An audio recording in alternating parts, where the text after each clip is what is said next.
Welcome back to Cure for the Common Game. Today, in deck number 844, we're going to talk about the commander pair that never should have been. I realize Akroma does not get paired with Falthis a bunch. She normally gets paired with any of the red partners. But let's go ahead and get Falthis out of the way here. 3 mana, 2/2 Nightmare Cat. Commanders you control have Maness and Death Touch. Of course, it has partner. None of this does actual anything for us because we just are using it for the ability to play black. But our big commander here, let's go ahead and turn this autofocus off so we don't Akroma, Vision of Ixidor. Now for 7 mana, we get a 6/6 version of Akroma. Flying, First Strike, Vigilance, Trample. At the beginning of each combat, until end of turn, each other creature. That's why Falthis doesn't do her any good. Yeah, she gets those abilities, but she don't get pumped for it. Each other creature you control gets +1/+1 if it has Flying, First Strike, Double Strike, Death Touch, Haste, Hexproof, Indestructible, Lifelink, Menace, Protection, Reach, Trample, Vigilance, and Partner. So,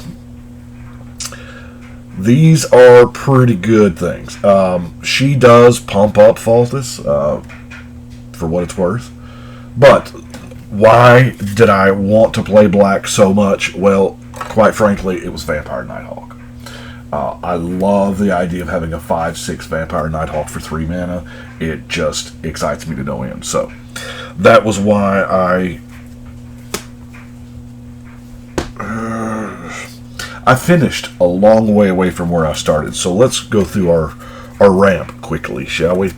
Because we got to play stuff. You know, we have Soul Ring, Dark Ritual, Marble and Charcoal Diamonds, the Orzhov Signet, Seer's Lantern, Locket, Clue Stone, Pristine Talisman, Replicating Ring, Don't Judge Me, we'll get to this later, and then of course our Core Cartographer.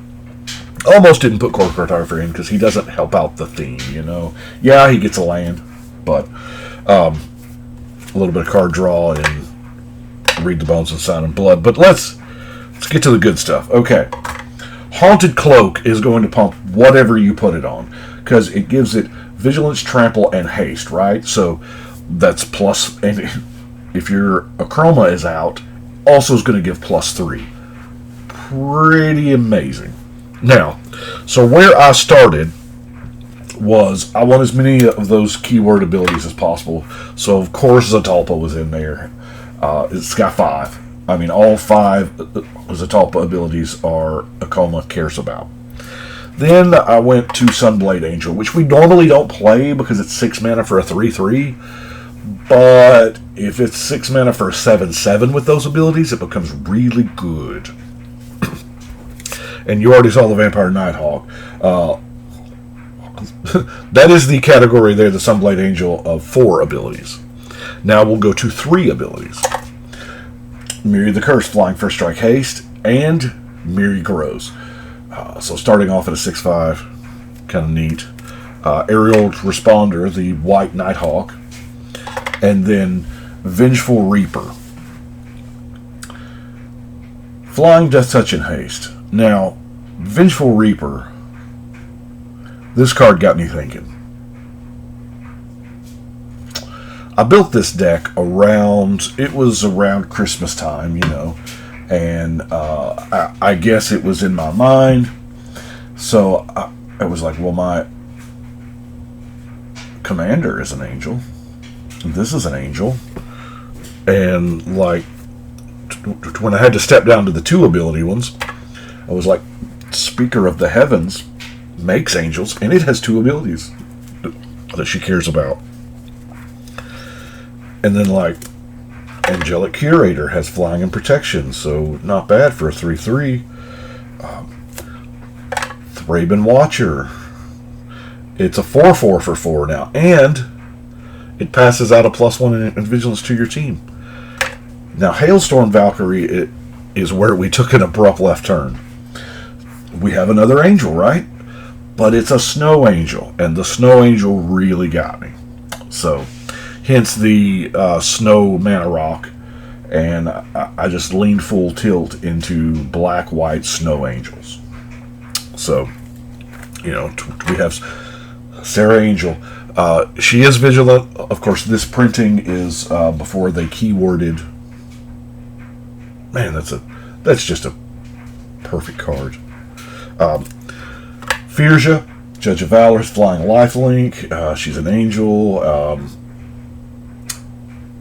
Yeah.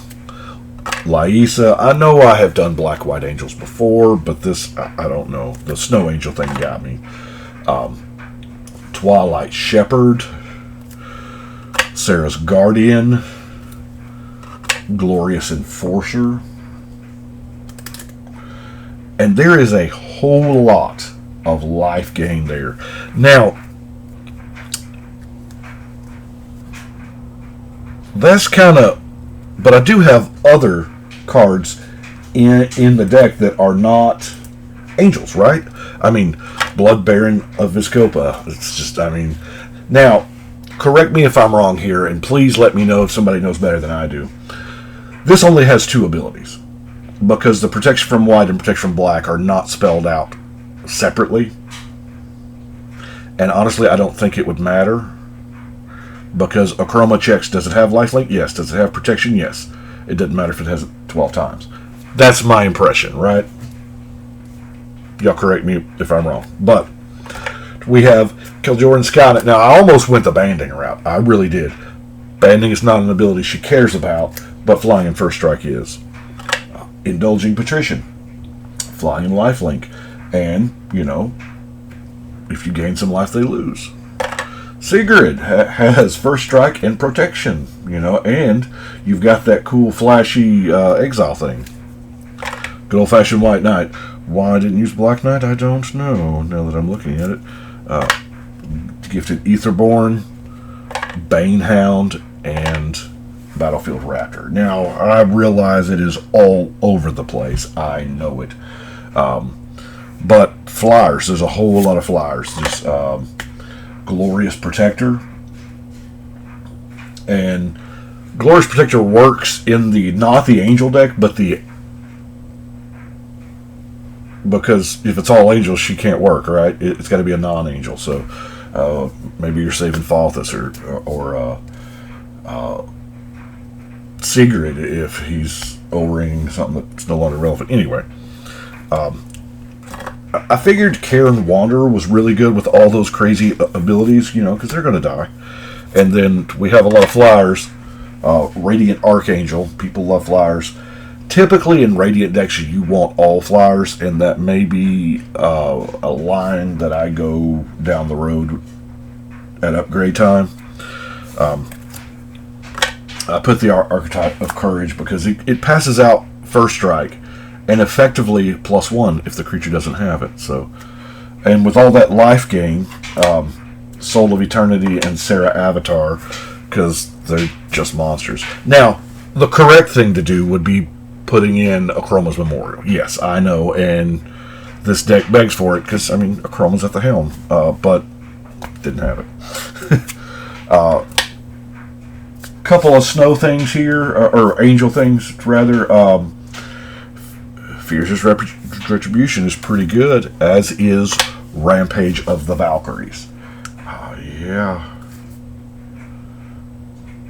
When an angel you control dies, each player sacrifices a creature. That's pretty neat.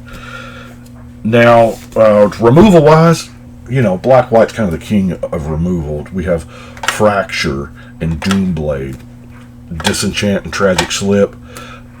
Invoke the Divine. The Divine was a flavor include because of the angel theme.